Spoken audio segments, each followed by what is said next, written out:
welcome to the next reading, the ninth story in the book, but only the 8th reading, because we didn't read E. Nesbitt's The Shadow. And tonight, the author is more familiar, L.P. Hartley, Leslie Poles Hartley, and his book, Someone in the Lift. Now, I shall just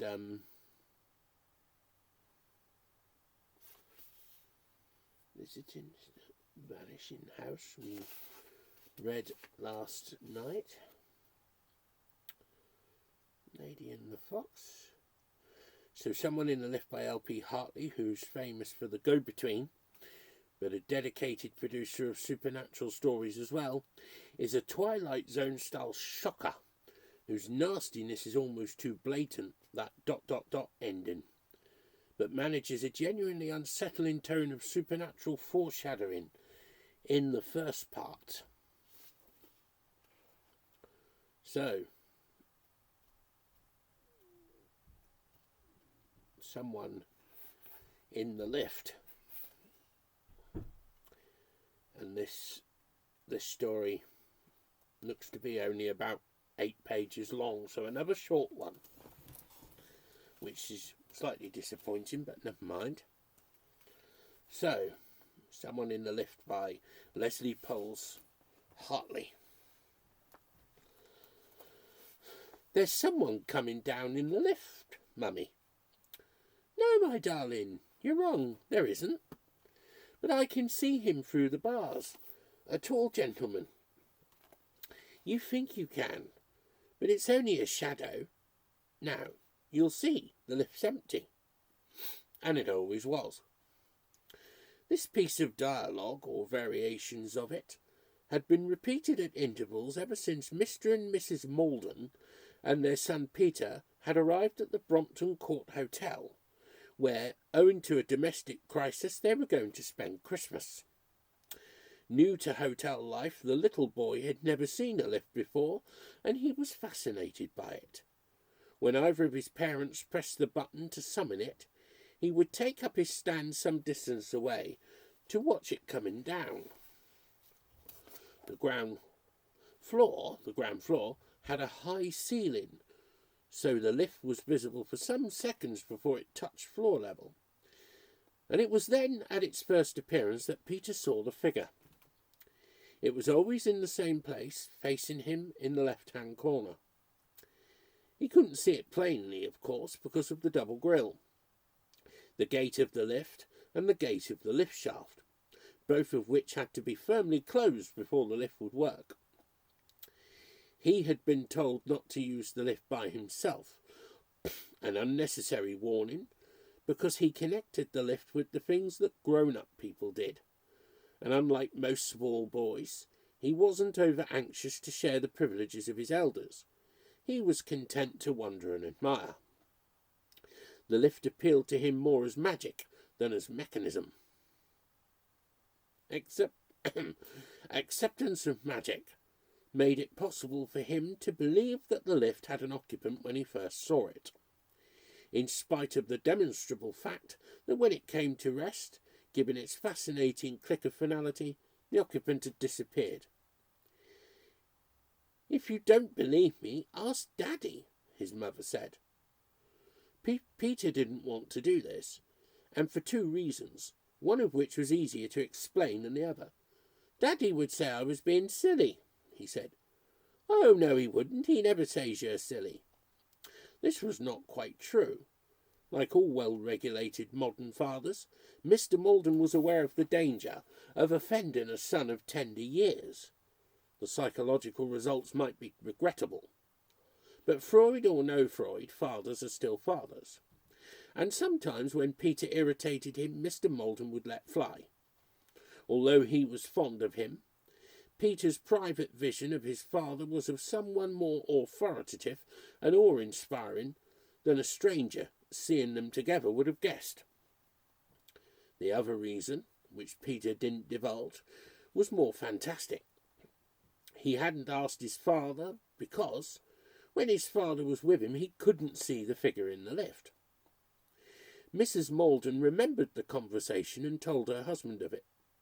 "The lift's in a dark place," she said, "and I dare say he does see something. He's so much nearer to the ground than we are.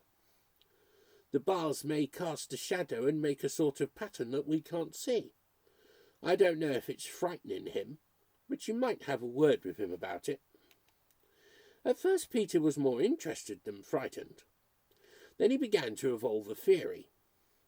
If the figure only appeared in his father's absence, didn't it follow that the figure might be, could be, must be his own father? In what region of his consciousness Peter believed this, it would be hard to say. But for imaginative purposes, he did believe it, and the figure became for him Daddy in the lift. The thought of Daddy in the lift did frighten him, and the neighbourhood of the lift shaft, in which he felt compelled to hang about, became a place of dread. Christmas Day was drawing near, and the hotel began to deck itself with evergreens.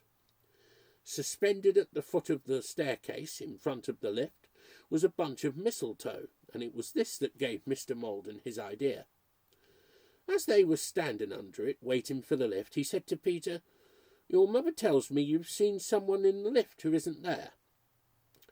His voice sounded more accusing than he meant it to, and Peter shrank. "Oh, not now," he said truthfully enough. "Only sometimes." "Your mother told me that you always saw it," his father said, again more sternly than he meant to. "And do you know who I think it may be?" Caught by a gust of terror, Peter cried, "Oh, please don't tell me." "Why, you silly boy," said his father reasonably. "Don't you want to know?" Ashamed of his cowardice, Peter said he did. "Why, it's Father Christmas, of course." Relief surged through Peter. "But doesn't Father Christmas come down the chimney?" he asked. "That was in the old days." "He doesn't now. Now he takes the lift." Peter thought a moment. "Will you dress up as Father Christmas this year?" he asked, "even though it's an hotel?" "I might." "And come down in the lift?" "I shouldn't wonder." After this, Peter felt happier about the shadowy passenger behind the bars. Father Christmas couldn't hurt anyone, even if he was, as Peter now believed him to be, his own father. Peter was only 6, but he could remember 2 Christmas Eves when his father had dressed up as Santa Claus and given him a delicious thrill. He could hardly wait for this one, when the apparition in the corner would at last become a reality. Alas, 2 days before Christmas Day, the lift broke down. On every floor it served, and there were 5, 6 counting the basement, the forbidden notice, "Out of order," dangled from the door handle. Peter complained as loud as anyone, though secretly he couldn't have told why. He was glad that the lift no longer functioned, and he didn't mind climbing the 4 flights to his room, which opened out of his parents' room but had its own door too. By using the stairs he met the workmen. He never knew on which floor they would be, and from them gleaned the latest news about the lift crisis. They were working overtime, they told him, and were just as anxious as he to see the last of the job. Sometimes they even told each other to put a jerk into it. Always Peter asked them when they would be finished, and they always answered Christmas Eve at latest. Peter didn't doubt this. To him the workmen were infallible, possessed of magic powers capable of suspending the ordinary laws that govern lifts. Look how they left the gates open and shouted to each other up and down the awesome lift shaft, paying as little attention to the other hotel visitors as if they didn't exist. Only to Peter did they vouchsafe a word. But Christmas Eve came, the morning passed, the afternoon passed, and still the lift didn't go.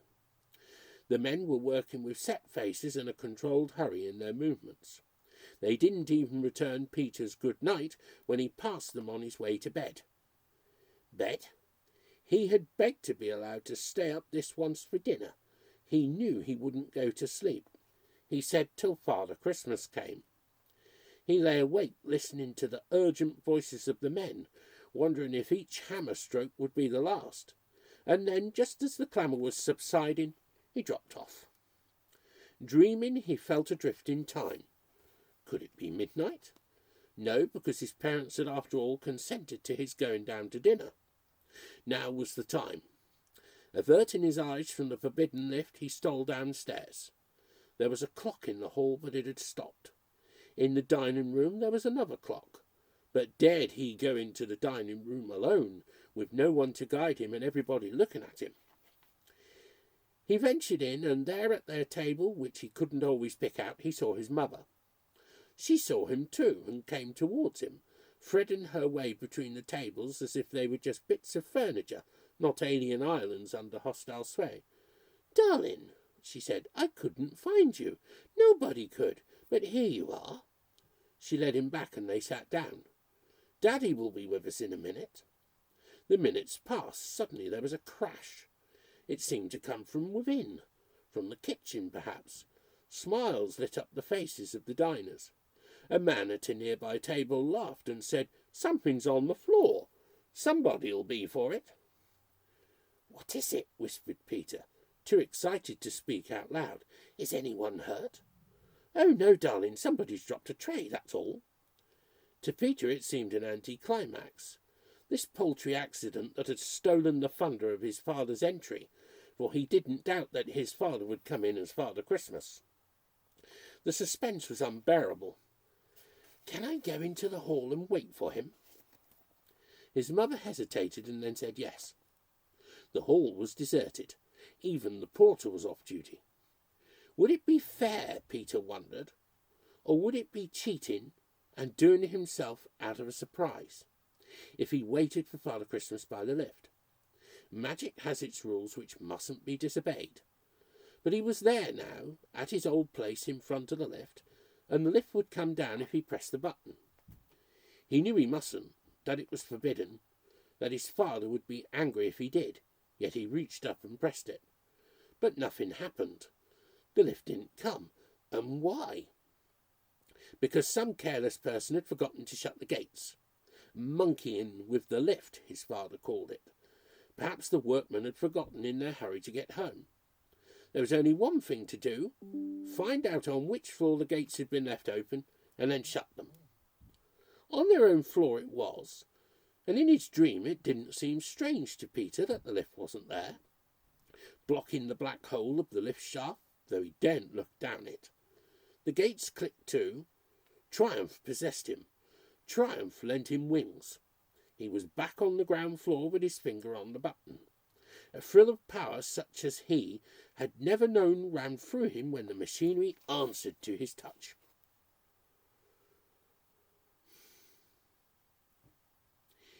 But what was this? The lift was coming up from below, not down from above, and there was something wrong with its roof, a jagged hole that let the light through. But the figure was there in its accustomed corner, and this time it hadn't disappeared. It was still there. He could see it through the many criss-cross of the bars, a figure in a red robe with white fur edges, and wearing a red cowl on its head. His father, Father Christmas, Daddy in the lift. But why didn't he look at Peter, and why was his white beard streaked with red? The two grills folded back when Peter pushed them. Toys were lying at his father's feet, but he couldn't touch them, for they too were red. Red and wet as the floor of the lift.